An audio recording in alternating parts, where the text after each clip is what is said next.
Eu e você, amanhã, decidimos montar um plano de saúde. Nós montamos o plano de saúde, passamos a vender plano para toda a população e todo paciente que nos procurar, a gente encaminha ao SUS.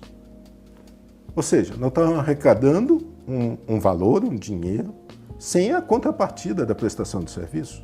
É isso? Então, veja, o que o SUS faz é recolher de quem teria a obrigação de dar aquele atendimento o valor devido. Porque aquilo é obrigação do plano.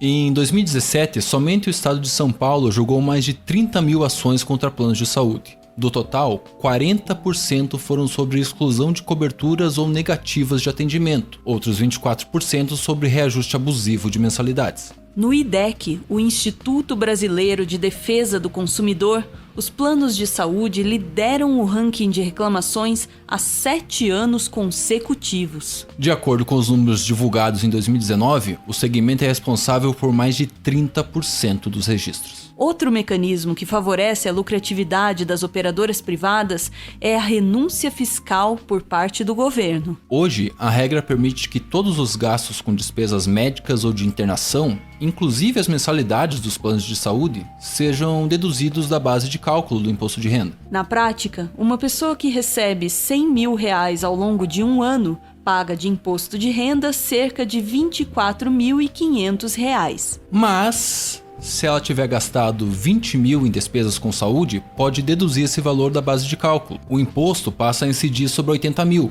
Ao final, o desconto será de cerca de R$5.500. Em 2017, essa renúncia fiscal significou menos 12 bilhões e 700 milhões de reais para o governo, o que equivaleu a 11,8% de todo o orçamento da saúde naquele ano, que foi de 107 bilhões de reais. Nas eleições de 2018, até mesmo o Banco Mundial sugeriu aos candidatos à presidência da República o fim da dedução dos gastos com planos de saúde e do imposto de renda. A justificativa era que eles representavam subsídio do governo a serviços de saúde privados para os segmentos relativamente mais ricos da sociedade, levando em consideração que existe um sistema público e universal e gratuito de saúde para os cidadãos. É que esse recurso ele poderia ser alocado para o Sistema Único de Saúde, em 2 atividades fundamentais. A primeira atividade são as atividades de promoção e prevenção. A população brasileira está assistindo agora uma endemia, em alguns casos uma epidemia de dengue, chikungunya e zika, recursos, portanto, que seriam fundamentais serem utilizados na promoção e na prevenção, dessas doenças. Ou mesmo em unidades de pronto atendimento, nas UPAs. Ou seja, você poderia canalizar esses recursos para melhorar a qualidade da atenção médica oferecida, sobretudo àquelas populações que vivem nas regiões metropolitanas. Ou seja, o governo abre mão de arrecadar de quem tem plano de saúde. Com isso, tem menos dinheiro para investir em serviços públicos, inclusive o SUS. E o governo ainda pode ser obrigado a arcar com as despesas de atendimentos negados pelas operadoras privadas. Mesmo com toda essa camaradagem, os reajustes dos planos de saúde são abusivos. De 2000 a 2017, as mensalidades foram reajustadas em média 40% acima da inflação medida pelo IPCA, o Índice de Preços ao Consumidor. Por quê? A resposta está, como sempre, na proximidade com o poder, nas redes de influência e nos lobbies. A ANS, Agência Nacional de Saúde Suplementar, é a responsável por criar normas, controlar e fiscalizar as operadoras de saúde privadas. De 2014 a 2017, por exemplo, ela foi presidida por José Carlos de Souza Abraão. Antes da ANS, Abraão havia presidido a CNS, que é a Confederação Nacional de Saúde, que representa hospitais e planos de saúde privados.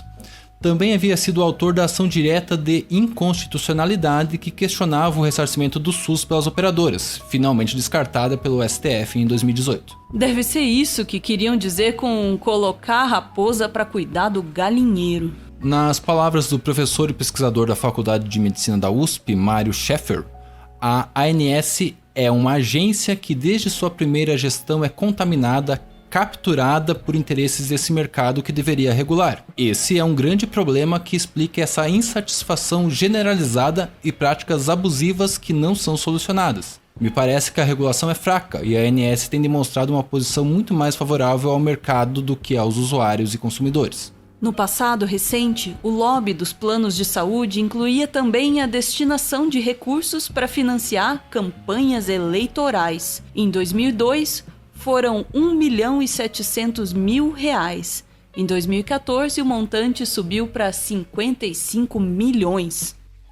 Em 2014, esse dinheiro ajudou a eleger, além do presidente da República, 3 governadores, 3 senadores, 29 deputados federais e 24 deputados estaduais. Entre os deputados federais estava Ricardo Barros, do PP, eleito pelo Paraná, e que mais tarde viraria o ministro da Saúde do governo de Michel Temer. O maior doador da campanha de Barros foi Elon Gomes de Almeida, sócio do Grupo Aliança, que administra planos de saúde. Por mera coincidência, foi com Barros no ministério de Temer que se consolidou a proposta dos planos de saúde populares, com preços mais baixos e coberturas reduzidas. Eu sou ministro da Saúde, de fato. Então não é que eu não falo que eu sou ministro do SUS, eu não sou ministro só do SUS. Né? Não vou ficar nesse discurso de que, né, eu tenho que dar tudo para todos e aí todo o orçamento da União não seria suficiente. A proposta, no entanto, não parece nada boa para a médica Lígia Bahia, doutora em saúde pública e professora da UFRJ, a Universidade Federal do Rio de Janeiro. A professora Lígia disse: já empurram atendimentos de alto custo e idosos para a rede pública. Se houver coberturas ainda mais reduzidas, o plano servirá para quê? Se querem vender bugigangas, tudo certo, mas não recorram a uma mudança na lei para que as políticas públicas favoreçam o mercado. Colocar a raposa para cuidar do galinheiro. Era bem isso.